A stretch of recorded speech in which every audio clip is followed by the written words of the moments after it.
পশ্চিমবংগত আজি এখন নিৰ্বাচনী সভাত অংশগ্ৰহণ কৰি অসমৰ মুখ্যমন্ত্ৰীয়ে মন্তব্য কৰিছে যে পশ্চিমবংগ আৰু অসমত হয় হিন্দু মানুহ জীয়াই থাকিব, নহয় বাংলাদেশী মুছলমান জীয়াই থাকিব।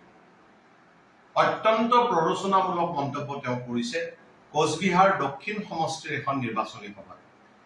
তেওঁৰ উদ্দেশ্যটো স্পষ্ট। তেওঁ যি কথা কৈছে তেওঁ এক গণসংঘৰ্ষৰ বাবে মানুহক প্ৰৰোচনা দিছে।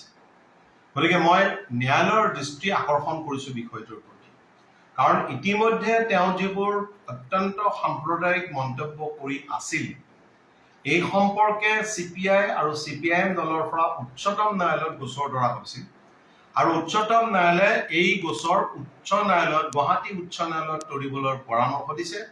তাৰ ভিত্তিত ইতিমধ্যে CPI আৰু CPIMৰ অসম ৰাজ্যিক কমিটিয়ে গুৱাহাটী উচ্চ ন্যায়ালয়ত এই গোচৰ দাখিল কৰিছে আৰু এই গোচৰ গ্ৰহণ কৰি ইতিমধ্যে গুৱাহাটী উচ্চ ন্যায়ালয়ৰ মুখ্য ন্যায়াধীশে প্ৰশ্ন কৰিছে যে মুখ্যমন্ত্ৰীজনৰ কথাত ফিচিপেটাছ টেণ্ডেঞ্চি আছে নেকি, অৰ্থাৎ বিভেদমূলক তেওঁৰ প্ৰৰোচনা বা কথা-বাৰ্তা আছে নেকি।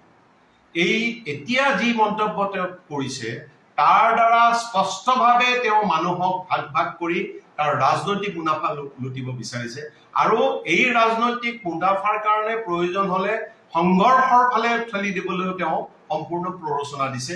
মই গুৱাহাটী উচ্চ ন্যায়ালয়ৰ প্ৰতিও এই কথাৰ প্ৰতি আমি দৃষ্টি আকৰ্ষণ কৰিছো।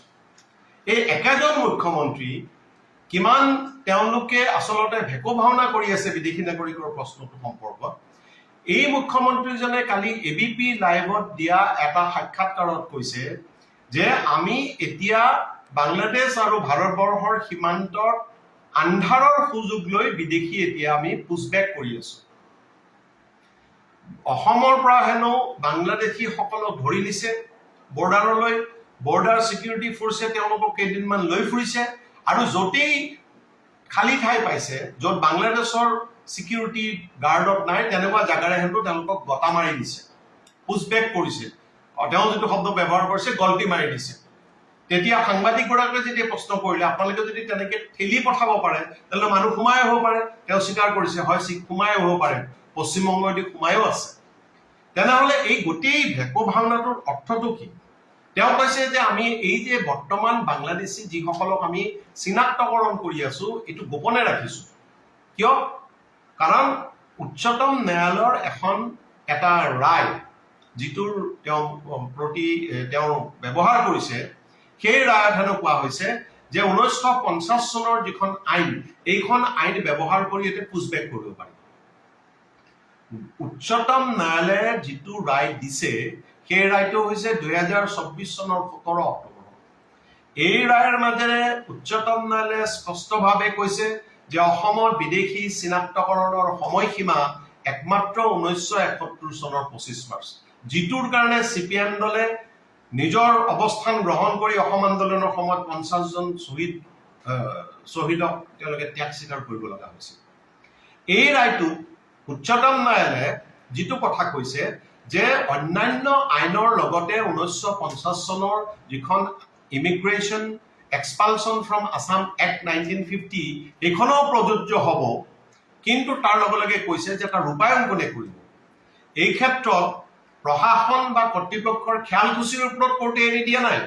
সেই ৰায়টোত কৈছে যে the implementation of immigration and citizenship legislations cannot be left to the mere wish and discretion of the authorities, necessitating constant monitoring by this court.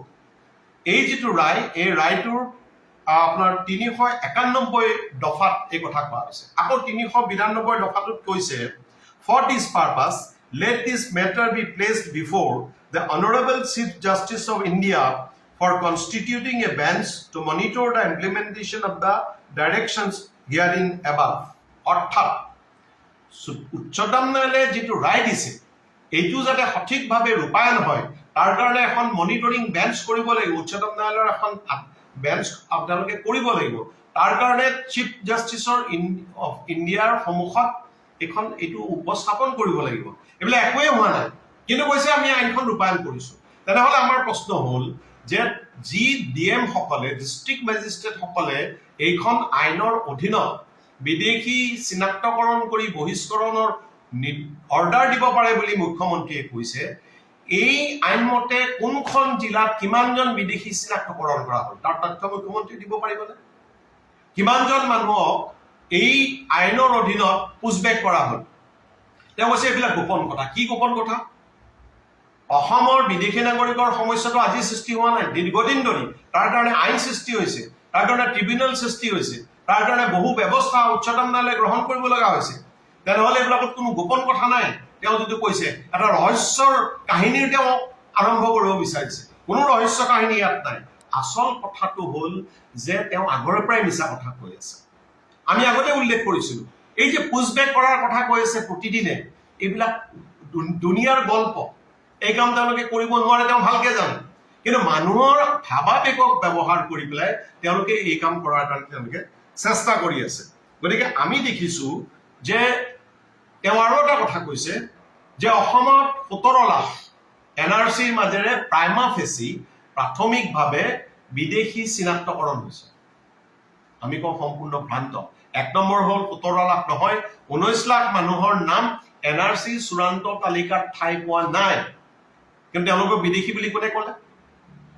তেওঁলোকক চূড়ান্ত তালিকাত নাই। যি তালিকা এতিয়ালৈকে বিজেপি চৰকাৰে এতিয়ালৈকে গ্ৰহণেই কৰা নাই, এইটো নটিফিকেশ্যনে কৰা নাই, জাননী জাৰি কৰা নাই। কিন্তু এই 19 লাখ মানুহে যদি ভাবে যে তেওঁলোক ভাৰতীয়, তেনেহ'লে তেওঁলোকে ফৰেনাৰ্ছ ট্ৰিবিউনেল এই উদ্দেশ্যে যে গঠিত হ'ব তাৰ ওচৰ চাপিব পাৰিব।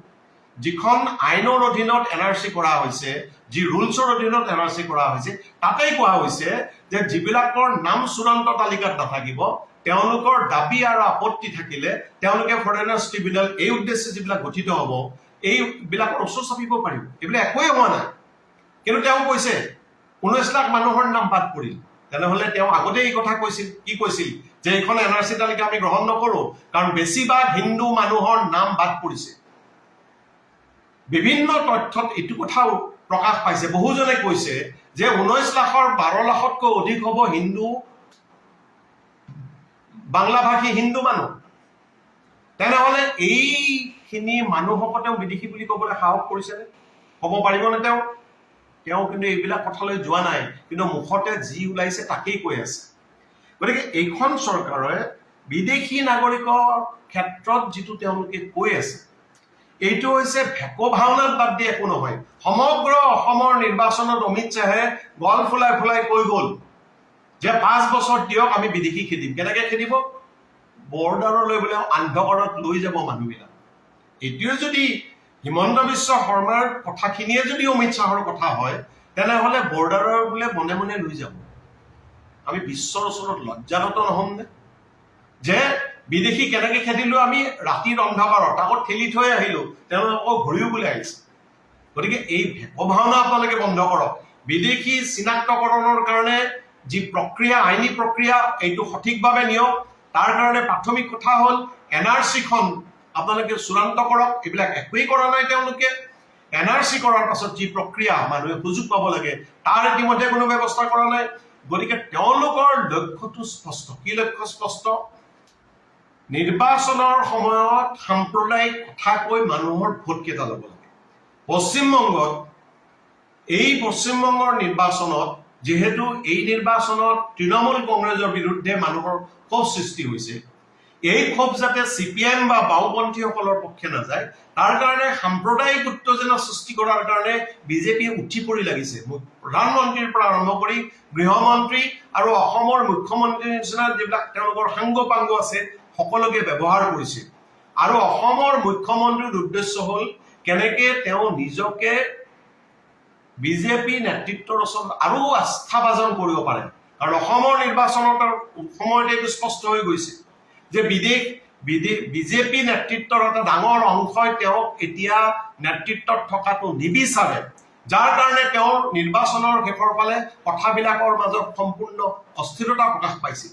এই আস্থা যাতে পুনৰ ঘূৰাই আনিব পাৰে, তাৰ কাৰণে মোৰ লয়েল দেন দ্য কিং, যিটো মোদীয়ে মুখেৰে কোৱা নাই, যিটো অমিত শ্বাহে মুখেৰে কোৱা নাই, তেনেকুৱা কথাৰে মানুহক পৰিচিত কৰিব বিচাৰিছে। আমি ন্যায়ালয়ৰ দৃষ্টিৰ প্ৰতি আকৰ্ষণ কৰিছোঁ আৰু জনসাধাৰণৰ দৃষ্টি আকৰ্ষণ কৰিছোঁ যে কেৱল বিদেশী নাগৰিকৰ সমস্যা সমাধানৰ লগত তেওঁলোকৰ কোনো মতলব নাই, কেৱল সাম্প্ৰদায়িক উত্তেজনা কৰি ৰাজনৈতিক মুনাফা অৰ্জন কৰাৰ কাৰণে এই কাম কৰি আছে। গতিকে ৰাইজ সতৰ্ক।